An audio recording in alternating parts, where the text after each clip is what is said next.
She came to Ashvale Hold with a contract in her hand and a debt on her back. She was not a bride, not a prisoner, not an offering. She was a craftswoman, the best in 3 territories. And she had a price, and the Wolf King had paid it. 6 months, 7 cloaks. Enough silver to buy her freedom from the most dangerous man she owed. Simple. Except nothing about Ashvale Hold was simple. And nothing about its king was what she expected. And somewhere between the first stitch and the last snowfall, something impossible happened inside her body. Something that had no explanation, no precedent, and no right to exist. Because the Wolf King couldn't have children. The healers had confirmed it. The council had accepted it. The man himself had built his entire reign around it. And yet, this is the story of Petra Vos, a woman who came for coin and left with something she never planned for. And of Saurin Ashvale, a king who had made peace with his ending, until she walked through his gates and changed everything he thought he knew about what the moon goddess wanted. Before we begin, I need to ask you something. What would you do if you were carrying proof of something impossible? Something that could destroy you, or save someone who never asked to be saved? Would you run, or would you knock on the door? Petra knocked. Let's find out what happened next. The gates of Ashvale Hold were exactly what Petra had expected. Cold. Heavy. Built by people who wanted you to feel small before you even stepped inside. She didn't feel small. She felt tired. Her boots soaked through from 2 days of travel. And she had a number in her head that she kept coming back to. 412 silver marks. The debt. The reason she was here. The only thing that mattered. She shifted the strap of her bag higher on her shoulder and walked through. The man who met her at the inner courtyard didn't introduce himself. He looked at her the way people looked at a delivery, checking for damage, nothing more. Petra Vos, she said, before he could ask. I have a contract. He nodded once and turned. She followed. The hold was larger inside than outside, which shouldn't have been possible but was. Stone corridors, high ceilings, torchlight that made everything look amber and ancient. She noticed the details, the way she always noticed details. The wear pattern on the floor stones, the way the draft moved through the eastern corridor, the faint smell of iron and pine that seemed to live in the walls. Her room, her workshop, was on the 2nd floor, north-facing. Good light, a long table, 2 windows with no curtains. She dropped her bag on the table and looked around. It would do. She unpacked methodically.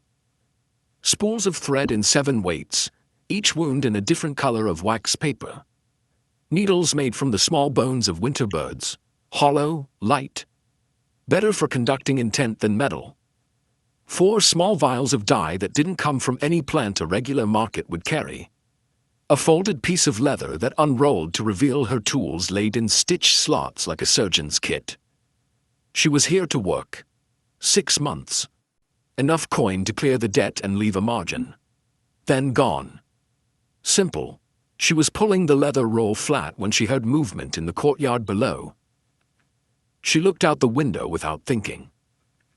A man stood alone in the snow. His back was to her. No cloak, no armor.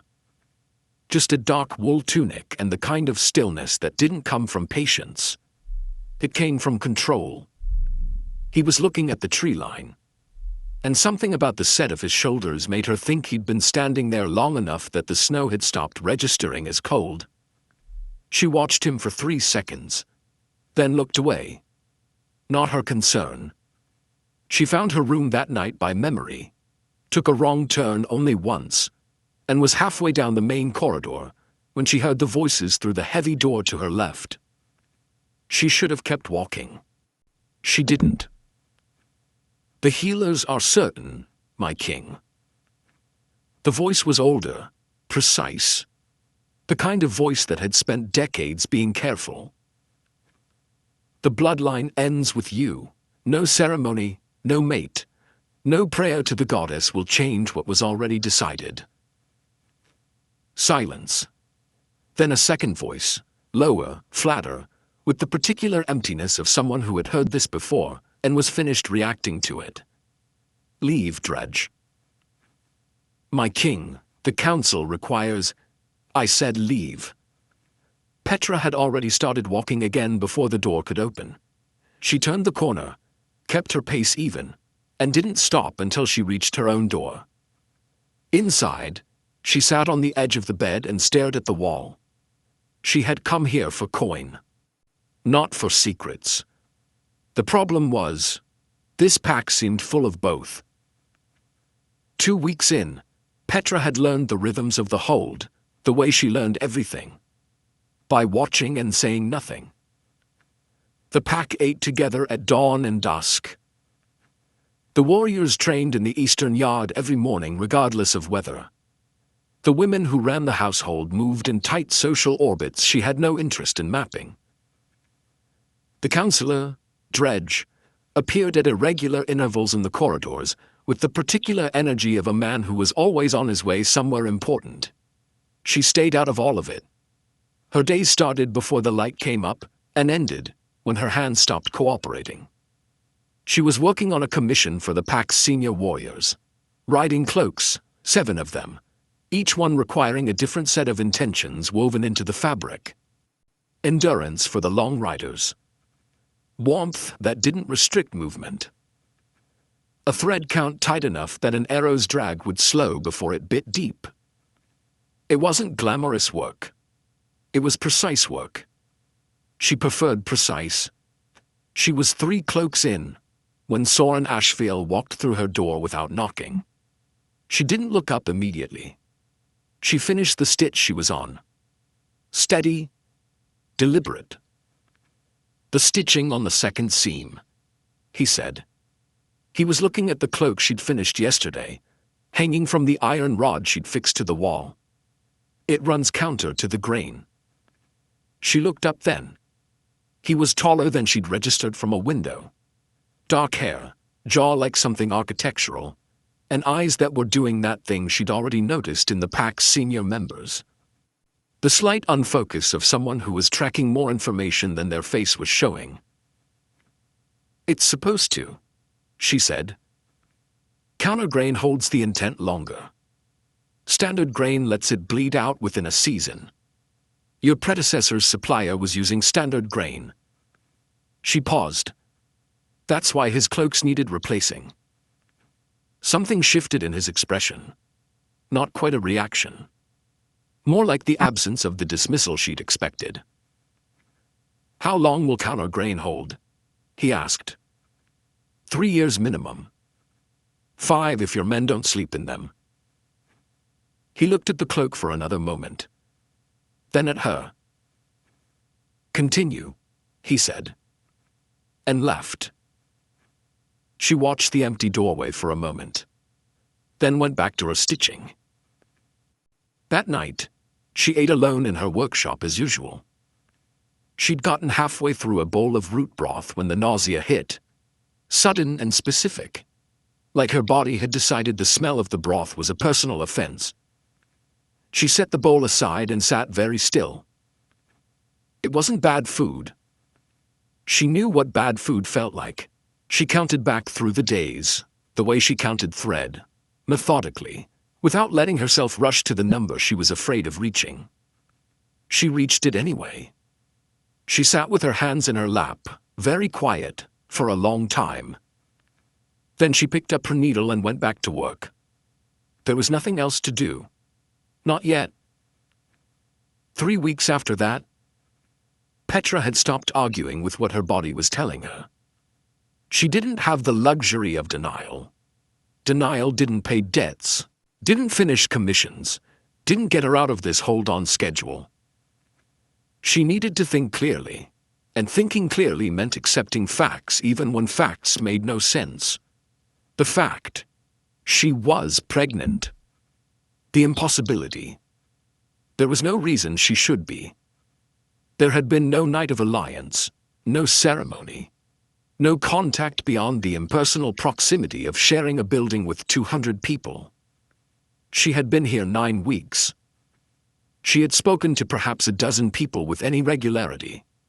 She kept returning to the impossibility the way a tongue returns to a broken tooth. Not because it helped, but because she couldn't stop. What she could control was the timeline.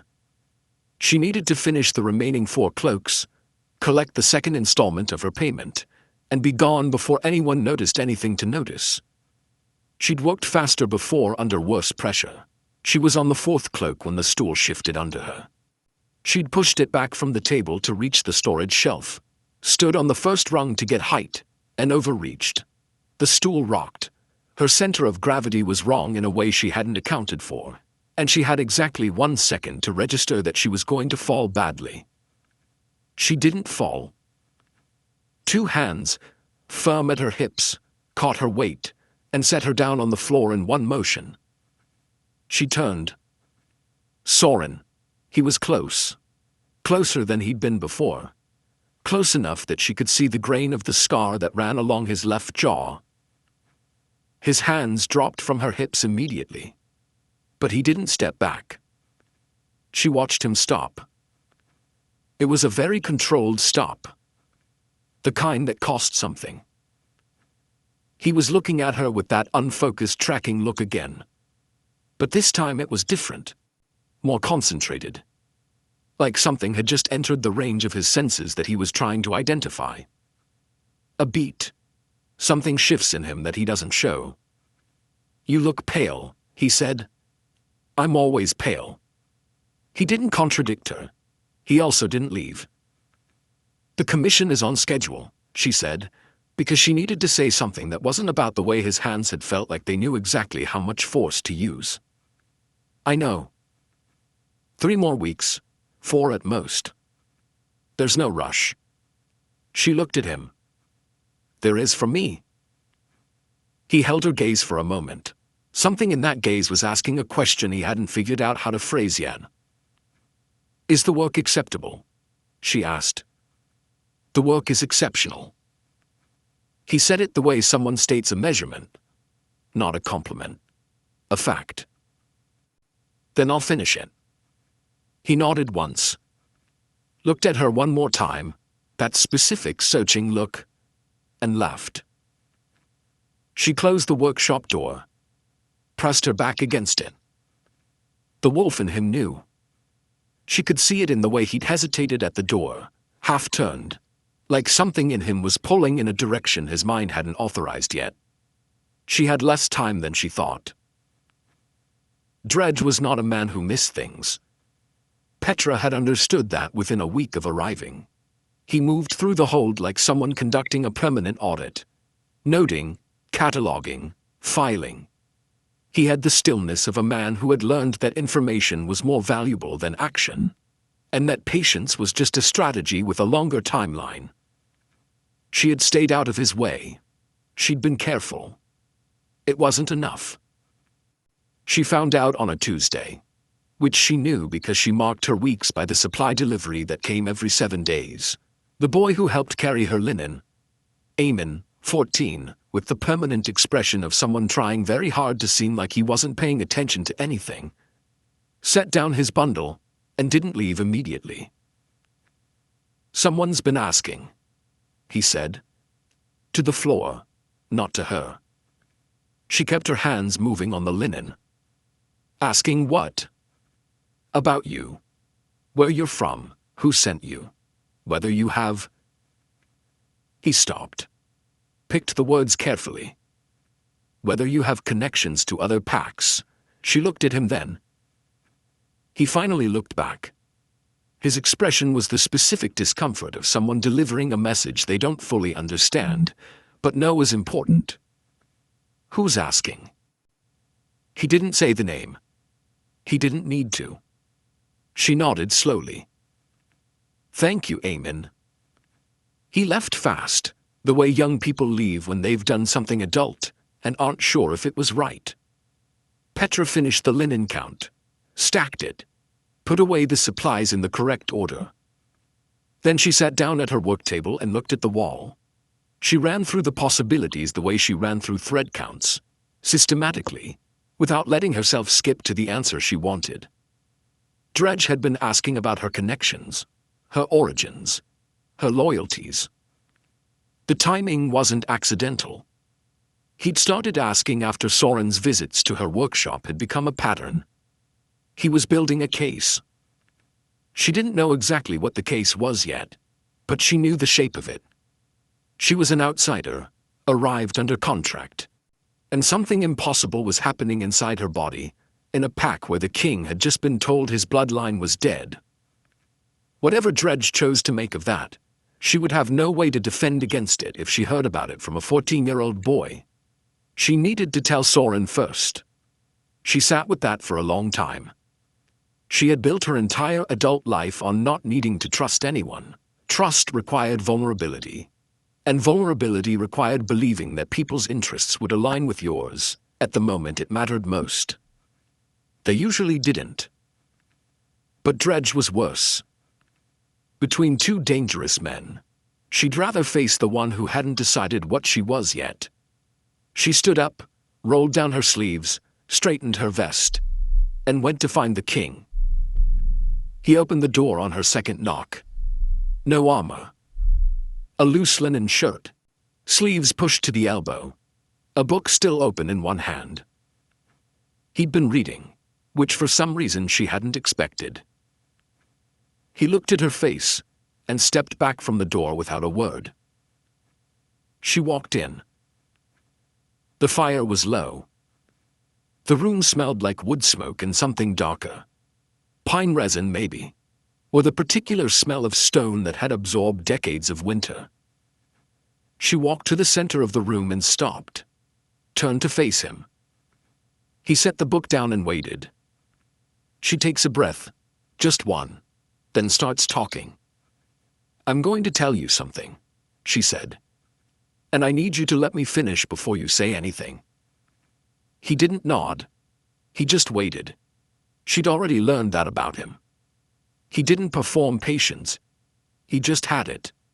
So she told him. All of it. The timeline. The symptoms she couldn't explain away. The fact that there was no explanation for it that made sense, and she had spent 3 weeks trying to find one. She spoke with the same flat precision she used when presenting a commission. Fact, fact, fact. No filler. She did not tell him she was afraid. She finished. The room was very quiet. He had his back to her by then. She hadn't seen him move. But at some point during her account, he'd turned to face the window, one hand resting on the stone ledge. She watched his shoulders. She was good at reading what people's bodies said when their faces were turned away. His shoulders said he was processing something that was reshaping everything underneath it. Long silence. He turned around. "Are you afraid?" he asked. She opened her mouth, closed it. The honest answer moved through her before she could stop it. "Not of you," she said. "Not yet." Something in his face opened. Just slightly. Just enough. He crossed the room slowly. Not fast. Not the controlled urgency she'd seen from him before. He moved like he was giving her time to change her mind. She didn't move. He stopped in front of her. Looked at her with a question she didn't have words for. Then, carefully. So carefully. Like someone handling something that might not be real. He placed one hand over her abdomen. The warmth of it went through the fabric of her dress like he'd pressed a hot stone there. "Beat." "I don't know what this is," he said. Low. "Careful." She didn't answer. There wasn't an answer. "But I know what I'm going to do about it." She looked at his face. Whatever she was looking for, she found enough of it. She didn't step back. Before the sun came up the next morning, Dredge had been removed from the council. Saurin gave no explanation to anyone who asked. He didn't have to. He was the king. The Hold knew by morning. Not the details. The Hold never got the details right. But it knew the shape of something had shifted. The way a body knows weather before the clouds arrive. Dredge was gone from his usual seat at breakfast. The senior warriors were quieter than usual. The household women found sudden reasons to be elsewhere when Petra walked through. She noticed all of it, and said nothing. She was in the outer courtyard when the cold hit her properly. She'd come outside without thinking, following some instinct to be somewhere without walls for a minute. The snow had stopped overnight, and left everything flat and white and very still.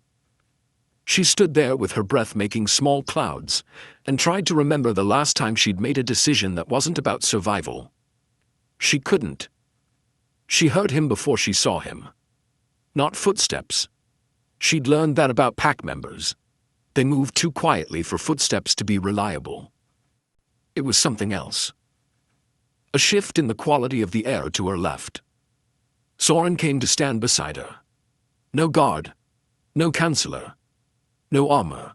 Just the man, in the cold morning, with the same quality of stillness she'd seen from her workshop window on her first day. They looked at the tree line together for a while. "I told the council you were under pack protection," he said. "Full status, not contract." She processed that. "I didn't ask for that." "No. It changes the terms of my contract." "It does."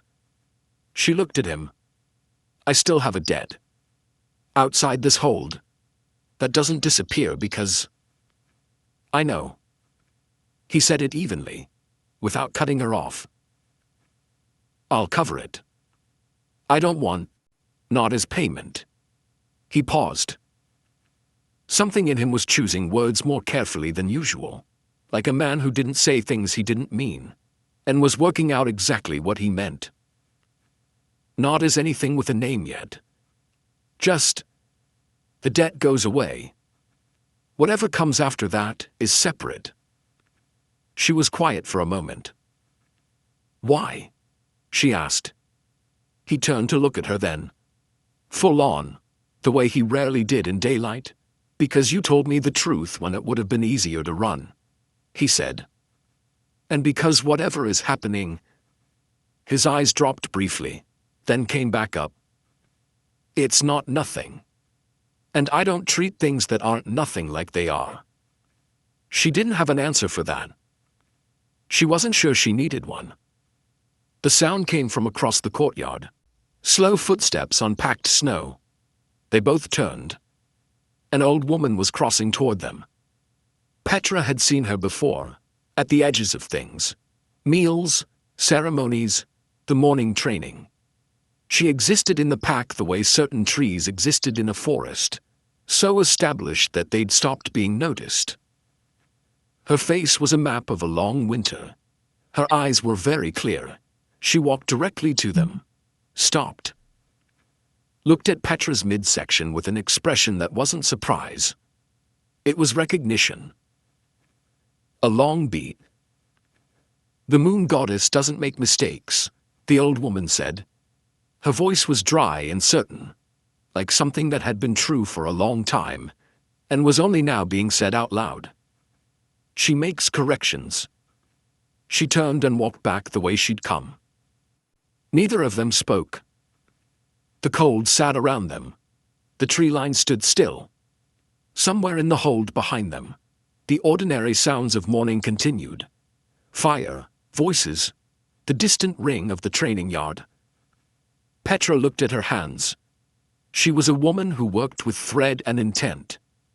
She understood, better than most, that some things couldn't be explained by the materials involved. That sometimes the work turned out different from the pattern. That the difference wasn't always an error. Sometimes it was the point. Saurin reached for her hand. Not like a king. Not like an alpha establishing claim. Like a man who had just realized the ground under him wasn't solid. and had made a decision to stop pretending it was. She looked at his hand, then at him. She still didn't know what was growing inside her. She didn't know what the old woman meant, or what the moon goddess wanted, or what any of this was going to cost her before it was over. But she put her hand in his, and for the first time since she'd arrived at Ashvale Hold, she stopped calculating the way out. And that's where we leave them. Petra's hand in Saurin's. The old woman's words still hanging in the cold air. The moon goddess doesn't make mistakes. She makes corrections. But here's what we don't know yet. What the correction costs. What the debt really was. And what's truly growing inside Petra Vos. If you want to be there when it does, subscribe. Hit the bell. Because this story is just getting started, and I promise you, Saurin Ashvale is not done surprising you, and neither is she.